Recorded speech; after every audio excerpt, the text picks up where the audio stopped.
Shalom, salam sejahtera bagi kita semua di sore yang berkat ini. Kita bisa bertemu kembali. Sudah lama. Ini di 11 selesai, tambah bagus. Baik Ibu Bapak dan saudara-saudara, saya ambil satu pembacaan dari Perjanjian Lama dari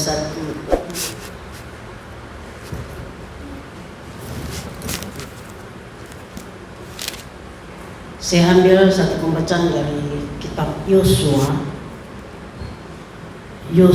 3 ayat 1 sampai dengan 6 dan ayatnya yang ke-17. Saya baca dan Bapak Ibu dengar dan simak.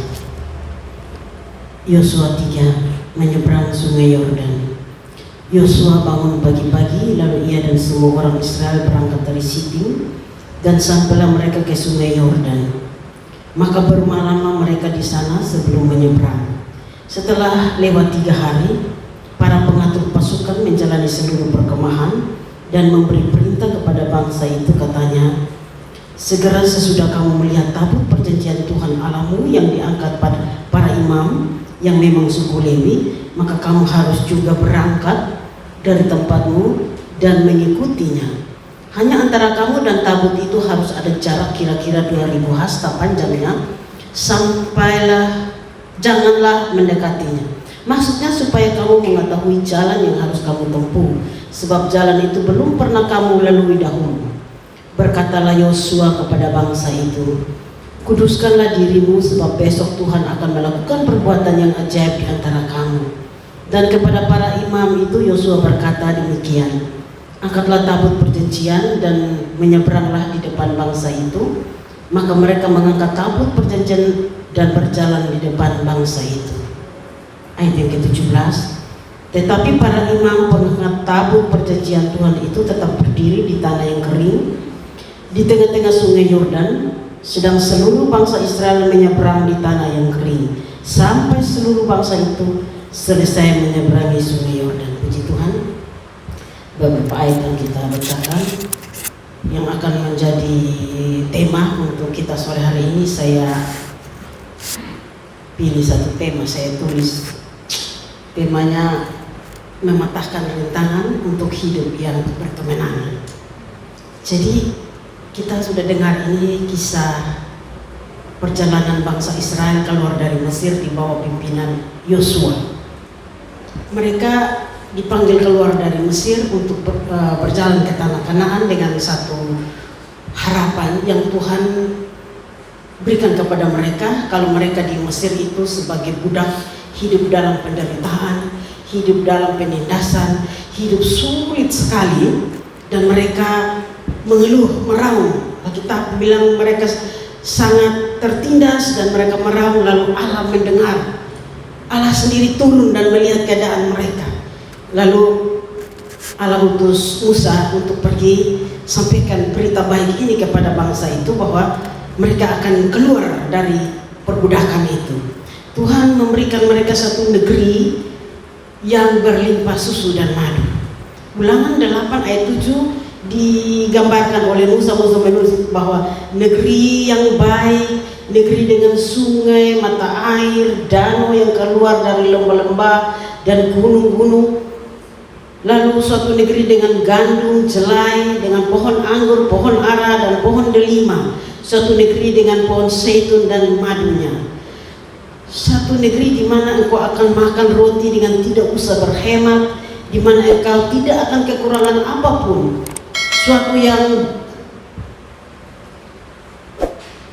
Suatu negeri yang batunya mengandung besi, dan dari gunungnya akan kau gali tembaga. Engkau akan makan dan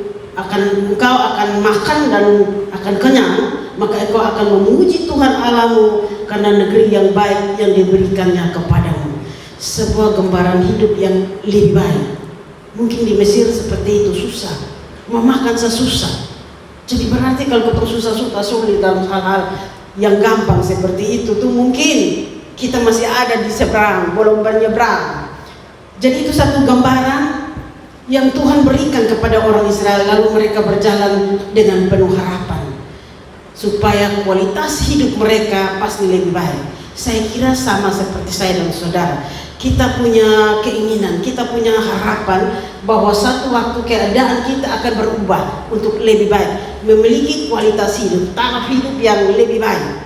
Ada amin, Jadi kalau satu orang dia punya usaha pekerjaan, dia mau supaya lewat pekerjaan ini menghasilkan satu kehidupan lebih baik. Kalau bapak-bapak dan ibu-ibu juga kalau punya anak-anak, dia mau ini anak ini sekolah yang terbaik, jadi yang terbaik dan lebih baik dari keadaan. Kalau bisa seperti itu, paling harapan orang tua untuk supaya hidupnya lebih baik.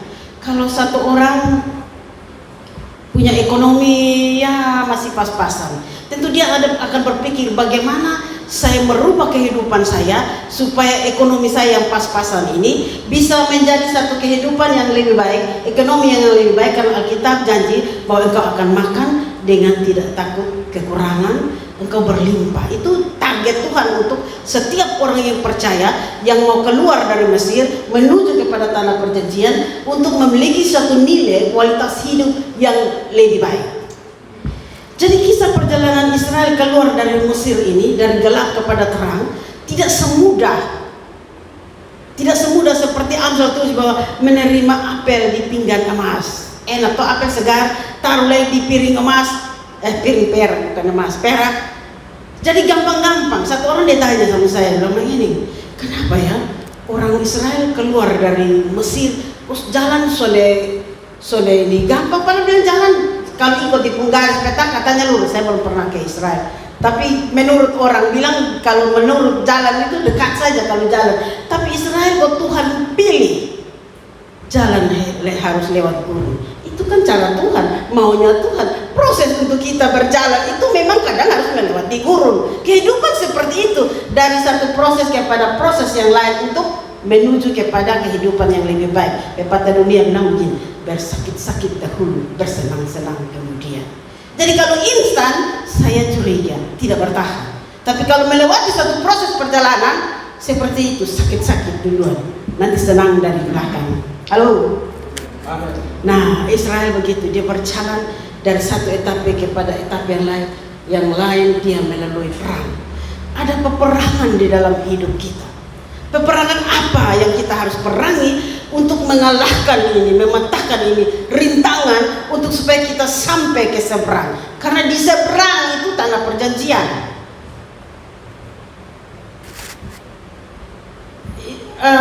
Pasukan Israel ini mau melangkah, ada masalah dalam hidup mereka. Ada rintangan yang menghalangi mereka, yaitu sungai Yordan yang membentang. Tidak ada alat bantu, tidak ada perahu, tidak ada rakit.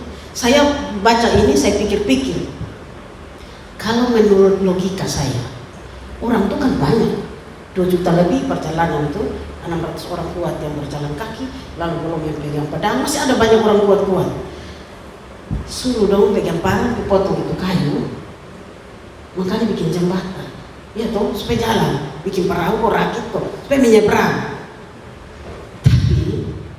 Kalau suruh dong kerja, pasti dong bilang, ini bangsa kan bangsa tegar tekuk. So makan roti gampang, saya masih mengeluh, hambar, ini tiap hari betul makan. Lah betul pulang di Mesir sah. Di sana ada ikan, mentimun, semangka, bawang prei, makan gratis, mati di padang gurun sini. Jadi kalau Musa suruh potong, Tuhan juga tahu. Suruh ini bangsa kerja, lalu sudah Musa potong pulang sah. Waktu sudah jalan saya mati, lalu suruh potong kerja bikin jembatan.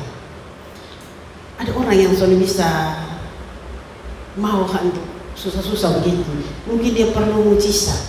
Nah, kotong juga berasa begitu, ada masalah-masalah dalam kotong hidup, kotong butuh satu tangan Tuhan yang mau nolong kotong supaya kotong bisa patahkan ini rintangan dan masalah dalam kotong hidup.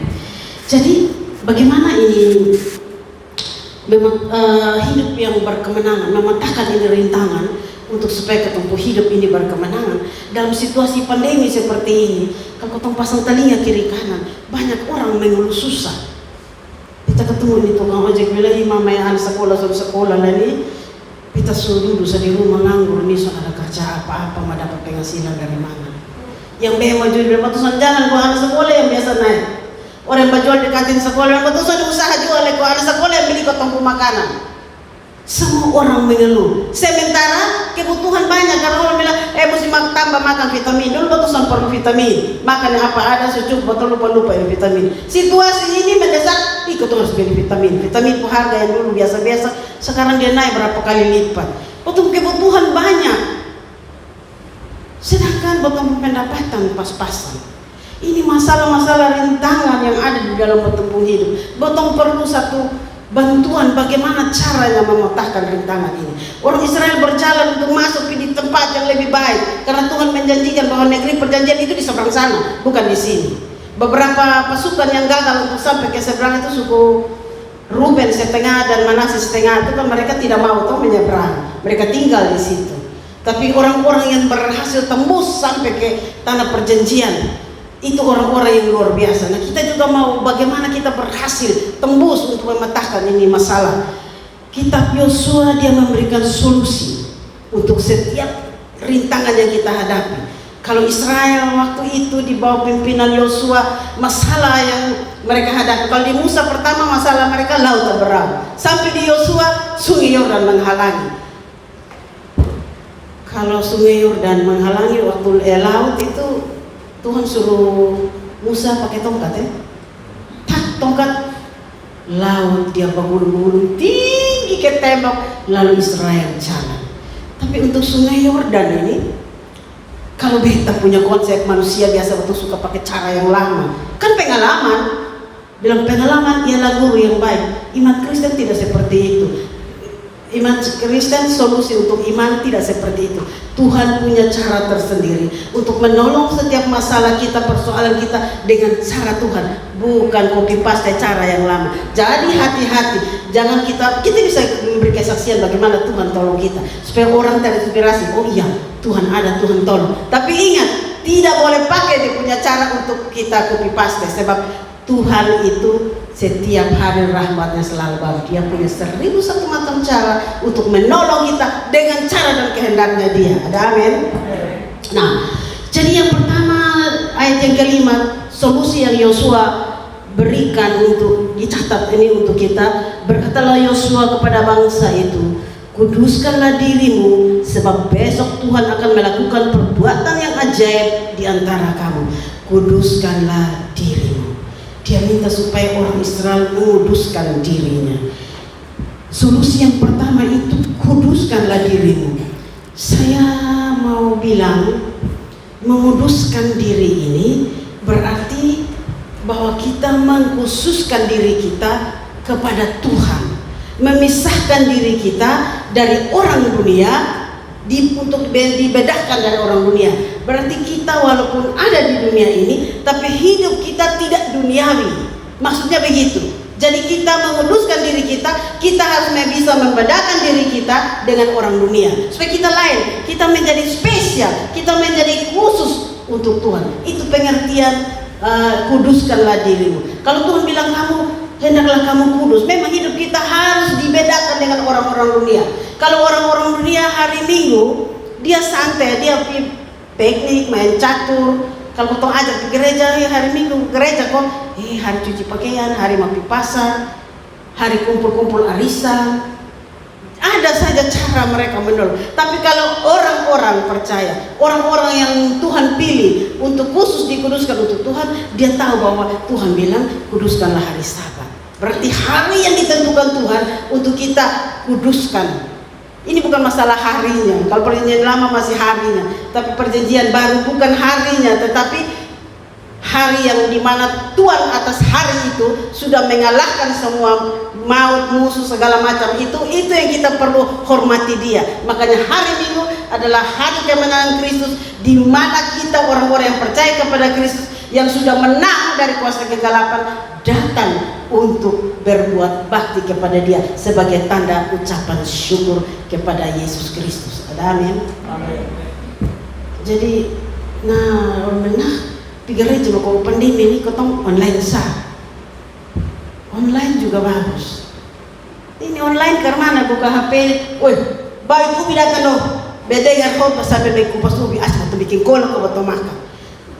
Jadi Dia kupas ubi, dia memasak, sambil HP ada ngengau situ, ada suruh angka lagu, mari bangkit berdiri. Dia kan online tuh, dia di rumah sambil kupas ubi. Terus soal di gereja kok, soal di kotong online saya di rumah. Lalu lu sikap ke mana? Kapal desa datang di luar rumah saja. Lu ada potong sayur kangkung, lu lepas itu, mari bapak, mari masuk duduk. Lu sudah pakai baju, lu ambil baju lu pakai dan duduk sopan untuk menghormati kepala desa. Tapi raja di atas segala raja yang mau hadir dalam hidup, lu tidak menunjukkan satu sikap hormat kepada dia. Itu juga lu bilang lu ada hormat Tuhan, lu takut Tuhan. Ternyata perkataan lain dengan perbuatan.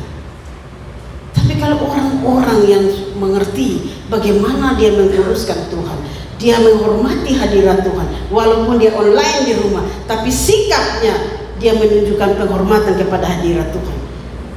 Saya di rumah anak-anak itu saya bilang, entro besok kita online karena gereja tidak mau pergi banyak anak kecil. Jadi mandi bersih, pakai baju yang layak dan duduk sopan ya. Terus saya bilang ini cucu, Moni, besok tuh ibadah gereja, tidak minum susu, tidak tidur, tidak jalan-jalan ya, duduk diam. Saya lihat waktu kita ibadah dia duduk sopan, saya cuma lihat begini sih. Tapi saya harus sikap busuk supaya memberi contoh. Karena ternyata bagaimana kita memberi penghormatan kepada kehadiran Tuhan. Kita tidak lihat Tuhan, tapi sikap dan perilaku kita menghormati hadirat Tuhan. Itulah penghormatan kepada Tuhan. Kita bukan perlu bendera saja yang tidak ada, tapi kita sikap sempurna memberi hormat. Tuhan yang tidak kelihatan, tapi dia ada, namanya yang kita hormati. Kita perlu tunjukkan kepada dunia bahwa kita beda. Biar ada minum laru di situ, mencatur di situ, kita ibadah diam-diam, kusuk tahan diri supaya tidak sampai ikut arus. Kita dibedakan toh. Kenapa? Kita umat yang kudus, umat yang dikhususkan Tuhan. Tuhan memilih kita. Saya ambil dari beberapa ayat ini di dalam Ulangan 7 ayat 6. Sebab engkaulah umat yang kudus bagi Tuhan Allahmu. Engkaulah yang dipilih oleh Tuhan Allahmu dari segala bangsa di atas muka bumi untuk menjadi umat kesayangannya. Umat yang disayang. Tidak semua bangsa memperoleh kasih Tuhan seperti ini. Kalau menjadi Kristen itu benar-benar orang yang mendapat kasih karunia, dapat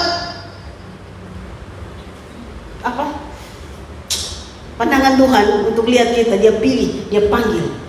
Itu luar biasa. Lalu Ulangan 26 ayat 19. Dan ia pun akan mengangkat engkau di atas segala bangsa yang telah dijadikannya untuk menjadi terpuji, ternama dan terhormat. Maka engkau akan menjadi umat yang kudus bagi Tuhan Allahmu seperti yang dijanjikannya. Bangsa-bangsa banyak di muka bumi ini. Tapi ketika Israel dipilih untuk menerima hukum, ketetapan, perintah, dia atur cara ibadah supaya dia menjadi umat kesayangan Tuhan, menjadi umat pilihan Tuhan, untuk membuat dia ternama, terpuji dan terhormat. Dan terbukti perubahan-perubahan hidup yang kita ya Israel rohani lah, bukan Israel Yahudi yang secara daging, tapi secara rohani. Kita bayangkan hidup kita kalau dulu masih digelap tuh, hidup lama kita tuh kayak apa? Saya bersyukur, terima kasih kalau saya bisa berdiri di sini. Saya tidak pernah berpikir, kok bisa berdiri, bisa berkhotbah dan dipercayakan mimbar. Ini karena kasih karunia Tuhan. Saya selama masih dinas itu kalau disuruh saya bawa sambutan dihormati, saya tidak pergi. Saya bisa tidak berdiri, saya tidak tahu saya mau ngomong apa. Jadi kok ibu berkhotbah tuh bisa? Berkhotbah lain Pak. Dulu belajar dapat yang tulis pi beromong, omong ngelantur. Kalau yang begitu-begitu kan pikir-pikir omong apa, omong karang-karang itu kalau orang fasilida, orang yang biasa berdiri, itu udah omong apa saya bisa. Tapi saya kan tidak. Saya tidak di bidang situ, jadi selamat tinggal. Saya tidak akan mau sampai apapun saya tidak akan. Jadi inilah kasih karunia. Ketika kita dipilih untuk dikuduskan untuk Tuhan, saya bersyukur sekali. Sebab tidak semua orang bisa memperolehnya. Banyak orang tidak bisa dapat itu. Tapi kalau kasih karunia Tuhan yang membuat kita bisa mampu dan melakukan hal-hal yang memuliakan Tuhan, itu puji Tuhan. Karena itu kita harus bisa membedakan orang Kristen dan bukan Kristen, orang dunia dan orang surga, supaya orang tahu ini dia orang yang Tuhan pilih, ini dia orang yang Tuhan khususkan untuk Tuhan. Ada beda? Ada amin. Nah, kalau hidup kita sudah ada perbedaan, tidak sama dengan orang lain, saya kira Yesaya 58 itu ayat 13-14 bisa ditayangkan. Yesaya 58 ayat 13-14. Ya. Apabila engkau tidak menginjak-injak hukum Sabat dan tidak melakukan urusanmu pada hari kudusku, apabila engkau menyebut hari Sabat hari kenikmatan dan hari kudus Tuhan, hari yang mulia, apabila engkau menghormatinya dengan tidak menjalankan segala acaramu dan dengan tidak mengurus urusanmu atau berkata omong kosong, 14, maka engkau akan bersenang-senang karena Tuhan, dan aku akan membuat engkau melintasi puncak bukit-bukit di bumi dengan kendaraan kemenangan. Aku akan memberi makan engkau dari milik pusaka Yakub bapa leluhurmu, sebab mulut Tuhanlah yang mengatakannya. Berarti masalah persoalan seperti bukit-bukit di bumi ini, Tuhan memberikan kita satu kendaraan kemenangan untuk melintasi setiap persoalan dan masalah kita. Lalu Dia menjamin untuk kita punya makan minum dari berkat Yakub. Yakub itu diberkati di padang. Dia bilang padang itu penuh lemak, jadi menghasilkan pekerjaan kita, menghasilkan sesuatu yang baik bagi kebutuhan kesejahteraan hidup kita. Itu jaminan dari Tuhan untuk kita. Asal ingat, menjadi umat yang kudus. Ada hari yang khusus dikuduskan untuk Tuhan. Ingat, hari Minggu, harinya kita berbakti pada Tuhan. Ada amin? Solusi yang kedua, tadi dikuduskan lah ya. Yang kedua, dan kepada para imam itu Yosua berkata demikian, angkatlah tabut perjanjian dan menyeberanglah di depan bangsa itu. Maka mereka mengangkat tabut perjanjian dan berjalan di depan bangsa itu. Dia bilang begini, angkat tabut, lalu nanti dia jalan duluan, baru orang ikut dari belakang. Itu imam-imam yang pikul. Tabut perjanjian bagi bangsa Israel dalam perjanjian lama itu adalah lambang kehadiran Allah. Jadi mereka perang, mereka bawa tabut. Nah, satu kali waktu perang lawan Filistin, orang Filistin rampas itu tabut. Itu zamannya Elia. Siapa lah yang kamu pilih? Saya lupa kok. Yang di anak juga mati dalam perang. Saul, itu Raja Saul. Sudah lupa. Tiba-tiba muncul dalam pikiran, tidak ada dalam konsep. Makanya. Jadi tabut itu lambang kehadiran Allah. Dalam perjanjian baru, Allah telah menjadi manusia, yaitu Yesus yang tinggal bersama-sama dengan kita. Allah yang sudah mengambil rupa manusia dan Dia ada bersama-sama dengan kita. Dia memberitakan tentang kerajaan surga. Dia membawa berita-berita untuk orang buta dicalikan, orang lumpuh berjalanlah, yang sakit disembuhkan, yang tuli mendengar, yang mati dibangkitkan. Berita-berita yang membangkitkan, yang menghidupkan.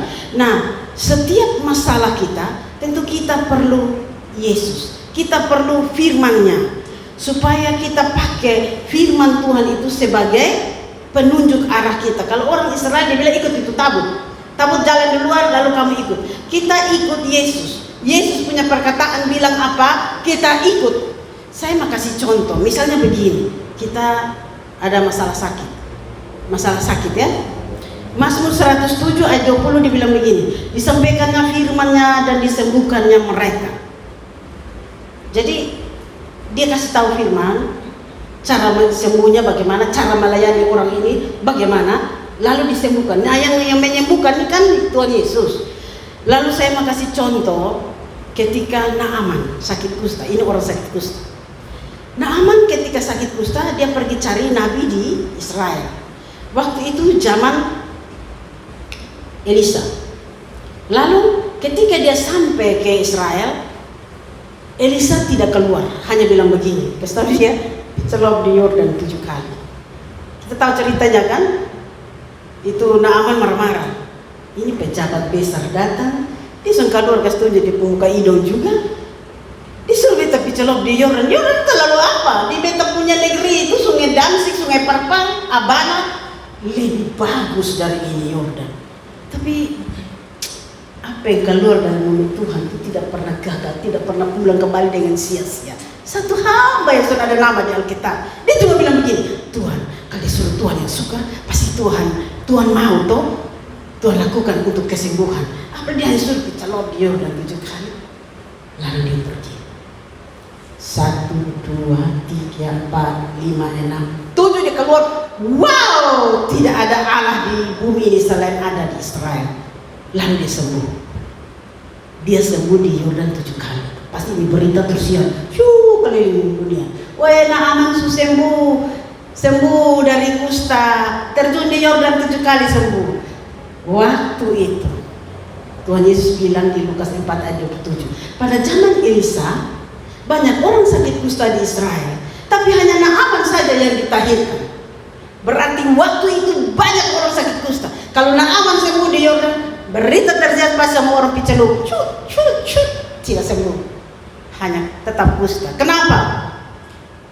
Karena Tuhan menyembuhkan menurut cara dan kehendaknya Dia. Kita tidak bisa ambil copy paste satu cara lalu kita imani bahwa di Alkitab ada, jadi kita ikut. Tidak akan terjadi karena Tuhan itu Allah yang hidup. Dia ada. Kita hamba Tuhan saya rasa hanya tugas berdoa buat Dia. Tuhan yang menyembuhkan dengan caranya Tuhan. Cara Tuhan mau sembuh, dia mungkin hanya minum air putih sembuh, mau oles minyak sembuh, mau makan apa sembuh. Sekarang pandemi COVID ini semua orang beta sembuh dengan makan belimbing. Semua orang cari belimbing, yang lain makan belimbing mencret perut sakit. Lain bilang gosok balsem, padis bersin setengah mati, minum minyak kayu putih, separuh minyak kayu putih di pumah dong kumat. Karena Tuhan itu punya cara untuk menolong kita dengan cara dan kehendak Dia. Tapi percayalah bahwa Dia mampu melakukan kesembuhan untuk diri kita. Asal percaya Dia, jangan percaya apa kata orang. Lukas 4 ayat 7 Tuhan bilang begitu. Pada zaman Elisa banyak orang sakit kusta di Israel, tapi hanya Naaman saja yang ditahirkan. Kenapa? Karena firman Tuhan kepada Elisa kasih tahu dia celup di Yordan. Kalau sungai Yordan bisa menyembuhkan, sampai hari ini airnya dikirim berbotol-botol ke seluruh dunia untuk menyembuhkan palu, kuda, kusta, kurap, penyakit apa. Sekarang kalau orang sakit, penawaran obat-obat yang melalui MLL, multilevel ini, banyak merek. Harganya namanya multilevel. Dari 1 na 30%, tahun lain 30 sampai di kita sudah berapa kali. Obat yang sebenarnya harga 100 sampai di kita bisa 1 juta lebih. Nah, bisa sampai mengerti. Tapi kalau orang sakit itu biasa takut, jadi dong ikut apa ya orang anjurkan. Tetapi kalau orang percaya, saya kira orang-orang percaya itu bisa memfilter. Karena biasa informasi dari dunia gelap, dunia terang datang semua. Tapi kalau anak-anak Tuhan bisa memfilter informasi supaya jangan sampai terjebak dalam jebakan Batman. Halo? Karena itu bagaimana kita perlu firman Tuhan, perlu perkataan Tuhan Yesus untuk mengarahkan langkah kita supaya kita tidak terjebak. Ada saya lihat di YouTube, satu orang dia mengadakan dia khotbah terus dia doa kesembuhan. Lalu dia minta orang taruh tangan di HP, dia mau doakan dan menyalurkan kuasa kesembuhan. 5 hari kemudian ada satu orang dia buka terus dia dengar, lalu dia taruh tangan di HP dengan harapan bahwa dia sembuh. Lalu saya tanya dia, apakah kuasa kesembuhan itu ada melekat di HP 5 hari yang lalu sampai 5 hari? Dia ada melekat. Jadi lu lihat, lu buka, lu tempel tangan dan lu percaya sembuh. Dia bilang begitu. Nah, ini orang begini mau kasih tahu apa dia? Saya bilang berdoa, besok berdoa. Dia bilang apa? Baca Alkitab, besok baca Alkitab. Saya begini lu om satu kata saya, Tuhan Yesus tolong beta sembuhkan beta. Lu percaya itu lu pegang, lu makan seperti biasa, lu istirahat, lu hidup apa nanti lu lihat kesembuhan itu bisa juga secara adikodrati bisa langsung jadi, tapi bisa juga secara natural, perlahan-lahan sembuh tanpa engkau sadari. Jadi bagaimana kita bisa percaya Tuhan? Karena itu pakai firman Tuhan, rajin baca Alkitab, pegang itu perkataan firman Tuhan. Itu menjadi kekuatan sandaran kita, perisai kita. Ketika itu semua perkataan-perkataan yang datang tuh, kita kan bisa saring pakai firman Tuhan. Ada orang dia bilang saya, hei, jangan makan kacang-kacang setua begini. Ini beta suka kacang hijau, kacang tanah, semua beta suka. Terus dia bilang beta semua boleh makan. Beta percaya firman Tuhan. Firman Tuhan berkata bahwa biji-bijian adalah makanan. Terus sakit, diperiksa, asam urat tidak ada, bersih. Saya bilang ternyata firman Tuhan benar. Bukan kata salah. Beta sudah ada asam urat, makan kacang terus karena itu protein sehat untuk saya kesehatan. Jangan ikut saya, itu saya punya iman. Tapi kalau saudara percaya firman Tuhan, itu perisai buat kita. Semua kata-kata datang seperti panah membunuh kita, dia melenting, tidak kena. Jadi bagaimana ya? Orang Israel disuruh bilangnya, ingat, lihat itu tabut di depan. Kita mau jalan, toh kita mau menyeberang. Lihat itu Tuhan Yesus. Lihat, dengar perkataan. Apa yang dia omong, percaya kepada dia. Supaya kita pengen, kita kuat, kita bisa jalan. Kalau kita dengar kata orang situasi sulit begini, kita rasanya down. Kita tidur saja. Kita takut, kita keluar di orang, kita ketemu orang, kita curiga. Ini pembawa virus. Kita mau tahu, jangan jauh. Mau naik kasar, padahal saya di pasar jalan kali lihat orang duduk dendong.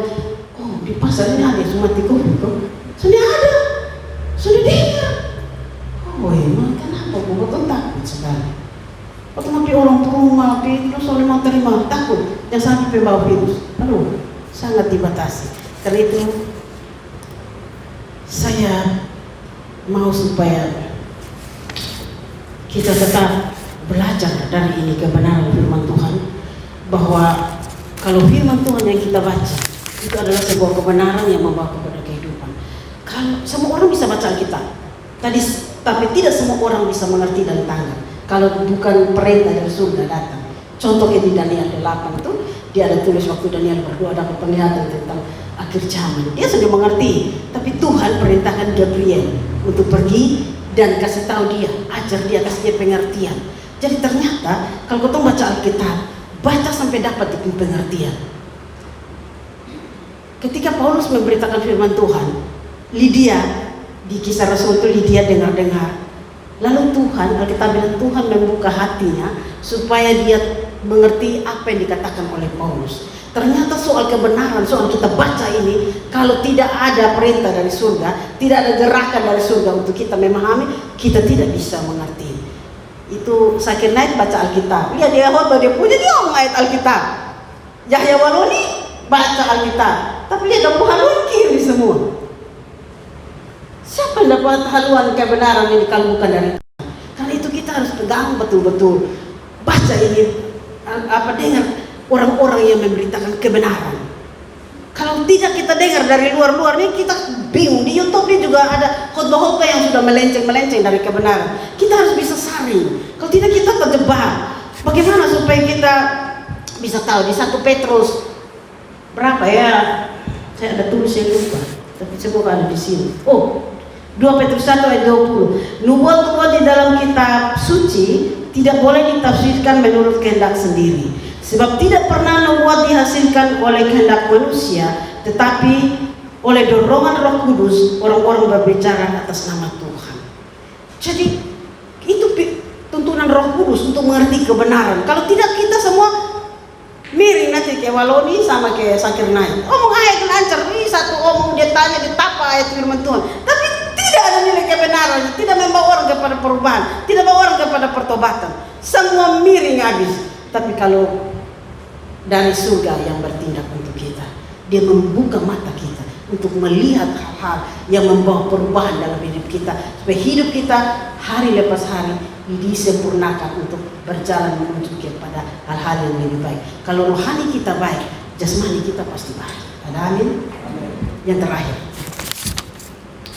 yang ketiga, tetapi para imam pengangkat tabut perjanjian Tuhan itu tetap berdiri di tanah yang kering di tengah-tengah sungai Yordan, sedang seluruh bangsa Israel menyeberang di tanah yang kering sampai seluruh bangsa itu selesai menyeberangi sungai Yordan. mematahkan rintangan untuk hidup yang lebih baik. Seperti ayat 17 ini dia bilang ada perjuangan iman di mana ada orang-orang yang rela tanam kaki berdiri untuk supaya umat silakan lewat untuk lebih baik. Kita berada di dalam satu komunitas yang punya pemimpin, orang-orang yang ada di dalam, pendoa-pendoa syafaat yang suka mendoakan satu dengan yang lain. Saya lihat di komunitas lain, mereka punya program itu bagus, pelayanannya bagus, tapi itu gempek di pemimpin sedekat di jemaat yang di ujung-ujung, karena ada perwakilan dalam itu rayon lingkungan yang tugasnya untuk koordinir itu kegiatan-kegiatan ibadah. Nah ini orang tukang mabak, tukang main judi, tukang utang, tukang ngomong kosong, dia mau jadi pendoa syafaat buat anggota-anggota yang lain. Sudah ada. Dia tidak percaya. Itu pelayanan hanya sebuah profesional, bukan pengabdian kepada Tuhan. Tapi kali ini orang-orang imam-imam yang berdiri, tanam kaki, lipat lutut untuk supaya umatnya bisa menyeberang, bisa lebih baik hidupnya. Itu kita perlu seorang mentor, benar-benar mentor yang bisa mewakili kita punya kehidupan ini untuk berjalan lebih baik. Pemimpin-pemimpin kita, pelayan-pelayan yang ada di sini, pendoa-pendoa syafaat, ini adalah mentor-mentor kita. Kita ada dalam satu komunitas, kita perlu mereka. Kita saling bahu-membahu untuk membangun satu komunitas di mana kita sama-sama akan berjalan untuk kehidupan rohani kita hari lepas hari dibaharui terus untuk menuju tanah perjanjian. Kita akan melihat satu waktu kehidupan rohani kita menjadi lebih dewasa, kita menjadi mandiri. Karena apa? Orang-orang yang turut mendukung pelayanan kita. Kita mungkin tidak lihat, mungkin dia tidak berkhotbah di sini, mungkin kita tidak lihat dia berdiri di depan, dia hanya ada di belakang, tetapi dia seorang pendoa syafaat yang luar biasa. Di mata Allah dia sangat luar biasa, di mata manusia mungkin tidak ada penghormatan untuk dia. Kalau dulu zamannya Yosua mentornya Musa, sehingga Yosua bisa mendapat kepemimpinan dari Musa dibagi kepada Yosua, itu karena mentor yang baik.